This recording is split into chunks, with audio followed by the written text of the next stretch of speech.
Salve, salve rapaziada, chegando aqui para mais um vídeo no DP Channel e fique ligado que no vídeo de hoje, além do pré-jogo com o Rodrigo Seixas, análise do que foi a eliminação do Bragantino na Copa do Brasil, mesmo vencendo por 2-1 a equipe do Fluminense aqui em Bragança Paulista, irei falar sobre Praxedes, próximo contratado do Red Bull Bragantino, o negócio está muito perto de ser concluído, irei falar também sobre o caso Paulinho, jogador que pertence ao Guangzhou Evergrande, está tentando rescindir com um clube chinês, assim ficando livre para uma possível chegada ao Red Bull Bragantino, e também falarei sobre uma notícia que acabou saindo de mais um possível convocado para a seleção olímpica, que é jogador do Bragantino. Então fique ligado que está só começando mais um vídeo aqui no DP Channel.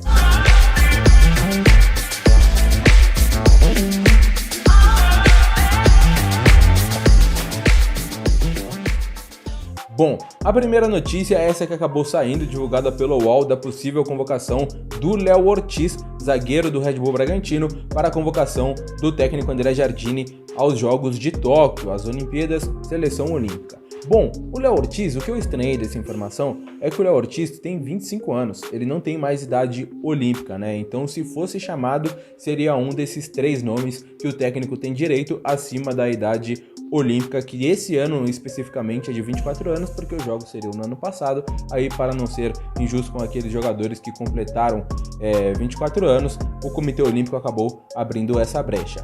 E o Léo Ortiz, não sei se vai ser convocado, eu acho difícil, para falar bem a verdade, porque a seleção olímpica tem o Ibáñez da Roma, que é um bom zagueiro, era o melhor zagueiro do Fluminense antes de sair para o futebol italiano, o próprio Nino do Fluminense, também titular hoje da equipe carioca, que foi bem nesses jogos preparatórios, assim como o próprio Gabriel Magalhães do Arsenal, que está vivendo uma grande fase, e o Luiz Felipe da Lazio.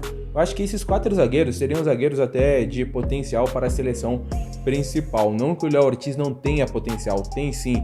Talvez hoje seja um dos grandes jogadores do Bragantino, e informações que eu tive até que já foram recusadas propostas pelo zagueiro do Massa Bruta. Mas eu acho difícil essa convocação do Léo Ortiz, apesar de ter sido noticiada, o fato dele não ter idade olímpica, acredito que o André Jardine vai chamar jogadores mais tarimbados. É claro que com a convocação do Marquinhos, do Alisson, do Everton, do Ederson, do Neymar, jogadores que estavam sendo especulados para a seleção olímpica, para os jogos, por eles terem sido, convocados aí para a Copa América, abre possibilidade para outros jogadores e o Léo Ortiz pode ser um deles. Mas eu prefiro aguardar, e não dar como certa essa informação, até porque ele está na pré-lista. Agora, se vai ser chamado para a lista oficial, que é reduzida da seleção olímpica, eu acredito que seja muito difícil. Mas aí, uma opinião juntamente à informação aqui no nosso canal no DP Channel. Bom, rapaziada, também deixa eu falar do Praxedes, que está chegando em Bragança Paulista, talvez nesta quinta-feira ou na sexta-feira, para realizar exames médicos. Thiago Escuro garantiu ontem em entrevista coletiva, temos aqui do nosso canal. Vá lá, assista a entrevista na íntegra que tem aqui no nosso canal. Eu fiz a primeira pergunta e já perguntei sobre o Praxedes e o Paulinho. O Praxedes está quase certo com o Bragantino, faltam apenas questões burocráticas e exames médicos para chegar à Bragança Paulista, vestir a camisa e assinar contrato. Praxedes, que em outro vídeo aqui no canal, eu acho que um dos primeiros vídeos aqui desse nosso projeto novo do DP Channel, eu acabei falando da possibilidade dele do Bragantino, que era estudada e ventilada há alguns meses atrás, e até teve uma análise aí do Rodrigo Seixas quanto a isso. E agora volta essa informação com mais força e o negócio já está muito perto de ser concretizado. Praxedes, meio-campista de 19 anos, se tornando a contratação mais cara da história do Bragantino. E essa informação de que ele estaria chegando a Bragança Paulista hoje ou amanhã é do Eberson Martins, que trabalha comigo na 102 FM e que deu uma entrevista lá recente para o Rio Grande do Sul. Bom, rapaziada, para terminar essas informações, deixa eu falar aqui também do Paulinho. Paulinho que está buscando uma rescisão com o Guangzhou Evergrande, como noticiou o Nicola, e está próxima de acontecer essa rescisão, é da vontade do jogador, ele está forçando para que isso aconteça, e pelo bom, na verdade, ótimo relacionamento dele com o Thiago Escuro, está treinando ainda em Bragança Paulista, desde abril ele está por aqui, é bem provável que ficando livre no mercado, e aí não tem mais aquela questão de janela europeia, enfim, ele vai estar livre no mercado, janela internacional no caso, porque ele está na China. aí o Paulinho tem uma possibilidade muito grande de voltar a vestir a camisa do Bragantino, como foi lá em 2009. Agora um jogador muito mais consolidado na carreira. O Bragantino abriu as portas do futebol, do cenário, né, pro Paulinho, e agora ele voltaria, não sei se para encerrar a carreira, mas o jogador tem residência aqui em Bragança Paulista, enfim, uma identificação muito grande com a cidade, com o clube, com os profissionais que estão no clube. Então é bem provável que, se o Paulinho conseguir a rescisão com o Guangzhou, eu praticamente cravo que ele vai jogar no Bragantino, no Red Bull Bragantino. Tá certo, rapaziada? Bom, agora falando do jogo Bragantino e Fluminense, o Bragantino ganhou, na verdade, de 2-1, mas perdeu no agregado por 3-2 por conta do primeiro jogo, quando acabou perdendo de 2-0 para o Fluminense lá no Maracanã na quarta-feira retrasada, na quarta-feira passada, mais conhecida como ontem. O Bragantino jogou no estádio Namib Tchedi, jogou bem, o Hurtado fez 2 gols, mas não conseguiu aí a classificação à segunda fase, caiu na terceira de maneira precoce, como disse também em sua avaliação o próprio Thiago Escuro e o técnico Maurício Barbieri, mas pelo menos ganhou aí do Fluminense, saiu de cabeça erguida, e vamos ouvir o que diz o Rodrigo Seixas sobre tudo isso no RS Análises. Vamos lá.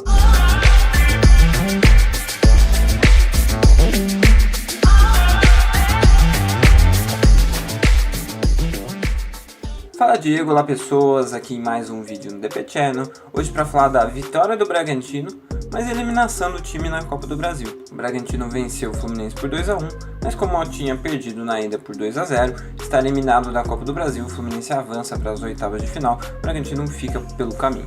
Para começar, eu acho que muito do jogo, como ele foi condicionado por conta do primeiro, né? Acho que a estratégia do Fluminense foi toda dimensionada em relação a isso. E o Bragantino foi a campo com um time mais ou menos parecido com o que jogou contra o Bahia, só que dessa vez teve a volta do Elinho, que foi para a ponta esquerda. E em relação ao primeiro jogo, o Elinho, que jogou na posição do Claudinho, dessa vez ele não jogou por ali, ele abriu, jogou pela esquerda, e quem jogou ali foi o Pedrinho, né? Jogou na frente o Ítalo, na direita o Arthur, e mais ou menos o time que tem jogado nos últimos jogos, com o Natan na defesa, enquanto o Fabrício Bruno ainda se recupera do choque que ele teve na cabeça contra o Fluminense. E a estratégia do Fluminense foi: até vou usar o que o próprio Roger escolheu como estratégia, o que ele disse na coletiva depois do jogo. A nossa sustentação defensiva que aconteceu durante todo o jogo, né, ela se deve à estratégia que a gente adotou. Né, se nós não jogamos para nos defender, né, mas para que a gente tirasse as principais virtudes do nosso adversário, que são as bolas invertidas e pesando a área com muitos jogadores dentro da área, né? Então, a estratégia do Fluminense, como diz o Roger, não era só se defender, por mais que o time ficou a maior parte do tempo fazendo isso, até porque teve menos posse de bola, né? O Bragantino teve 61% da posse, então o Fluminense ficou a maior parte do tempo se defendendo. E essa ideia era para não deixar o Bragantino criar chances, né? Aproveitar a vantagem que tinha e impedir que eles fizessem as invertidas de lado, né? Foi coisa que eu falei no duelo contra o Bahia, que o Bragantino fez muito bem e criou 2 dos 3 gols assim, e que o Fluminense trabalhou para não deixar o Bragantino criar assim. E até conseguiu, porque o Bragantino não cria tantas chances assim. No primeiro tempo, as principais chances são de chutes de fora da área do Arthur, tem um chute do Jadson também, uma boa entrada na área com o Luan Cândido aparecendo pela esquerda. Aliás, está jogando muito bem o Luan Cândido, ele é uma ótima opção ofensiva, tanto para chegar tabelando, quanto para bater falta, quanto para aparecer na primeira trave ou na segunda em bolas paradas, mostrando essa qualidade que ele tem de bola aérea, que ele já tinha no Palmeiras na base, que agora está mostrando também no Bragantino. E defensivamente ele também tem cumprido bem, então acho que é um cara que está evoluindo e que está ficando cada dia mais importante na lateral esquerda do Bragantino, deixando o Edmar um pouco mais para trás nesse duelo. Outras chances que o Bragantino teve foram na tentativa de chegar na área, mas não tão claras quanto essas que eu citei. O Fluminense também teve chances no primeiro tempo, 2 bem claras, uma em bola parada, que o Fluminense acabou desperdiçando, a bola sobrando na segunda trave, o jogador acaba chutando para fora, e outra com o Gabriel Teixeira, que ele acaba arrancando contra-ataque. Acho que é o único contra-ataque que realmente encaixa do Fluminense durante os 90 minutos, e ele acaba desperdiçando a chance e chutando para fora. No final do primeiro tempo tem um lance que o Bragantino reclamou de pênalti, eu achei pênalti também. O Martinelli acaba derrubando o Lucas Evangelista na área perto ali do final do primeiro tempo. Vários comentaristas acharam que não foi, e eu achei que acabou sendo um pênalti. O Bragantino também reclama sobre esse lance. Daí entra o segundo tempo e o jogo tá mais ou menos igual, só que o Fluminense consegue um gol. E como? Com o Nenê batendo falta. Uma falta mais ou menos ali perto do centro, na intermediária, ele bate de esquerda, a bola acaba triscando na trave e entrando. Ótima falta batida, tirando um gol do nada, né? Quando o Fluminense não era melhor em campo, o Bragantino já começava a criar chances no segundo tempo e o Fluminense consegue abrir o placar. Naquele momento a vantagem aumentava, né? Claro, ia para 3 gols de diferença e o Bragantino começa a pressionar em busca do gol. Nessa jogada, sai um pouquinho depois, sai uma boa jogada, mais ou menos os 20 do segundo tempo com o Ítalo, e o Ítalo desperdiça uma ótima chance.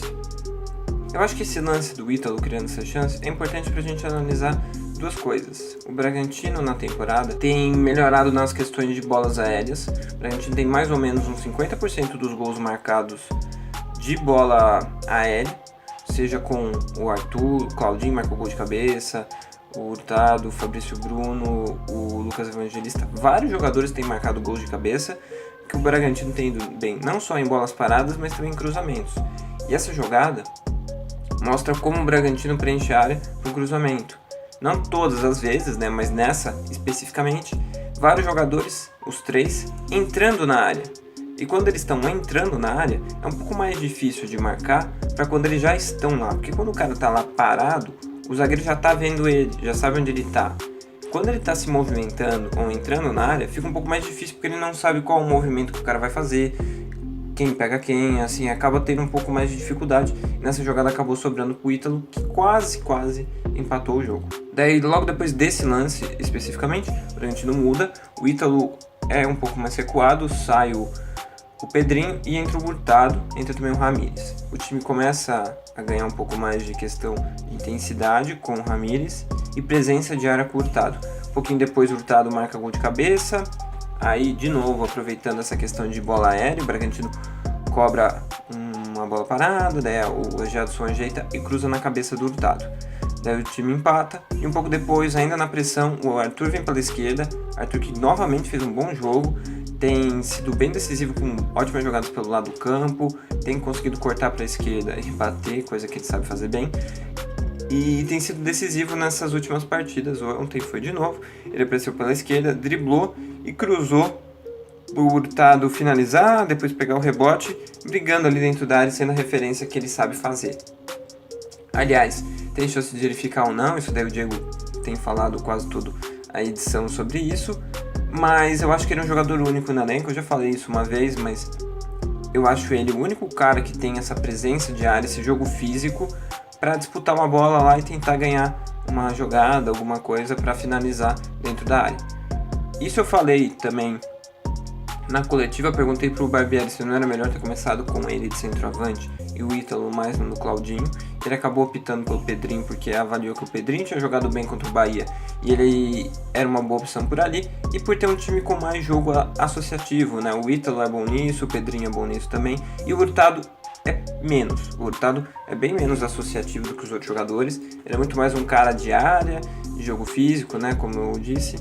Então acaba tendo essa perda, mas ganha a outra, que é a presença de área. E esse segundo gol é muito nessa presença de área que ele tem. Daí nos minutos finais o jogo fica meio desesperado para o Fluminense, que passa a se defender ainda mais. O Bragantino começa a atacar, cruzar várias vezes na área, vai criando algumas chances, mas faltava pouco tempo, né? O gol do Hurtado sai com 42 e não dá tempo de recuperar. Acho que o Bragantino jogou bem esse segundo jogo, foram 23 finalizações, 9 delas no alvo, 16 de dentro da área. O Fluminense só finalizou 6 vezes, o que eu acho que tem um pouco a ver dessa dinâmica do jogo também, a vantagem que o Fluminense já tinha, mas é boa a partida que o Bragantino fez. Então o Bragantino agora cai fora da Copa do Brasil, vai lamentar muito isso, vai lamentar não ter o Claudinho, talvez lamente não ter o pênalti marcado, vai lamentar ter feito a péssima partida que fez no primeiro jogo. Eu comentei sobre isso aqui na semana passada, se você quiser pode voltar nos vídeos e assistir a minha análise sobre aquele jogo.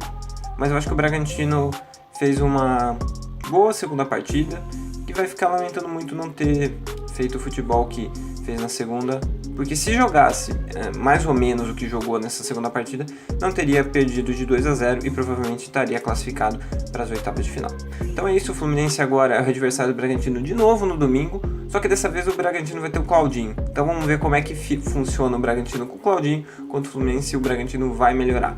Se o Bragantino jogar o que jogou nesse segundo jogo, ainda mais com o Claudinho, tem uma boa chance de ganhar do Fluminense, por mais que o Fluminense tenha jogado muito bem.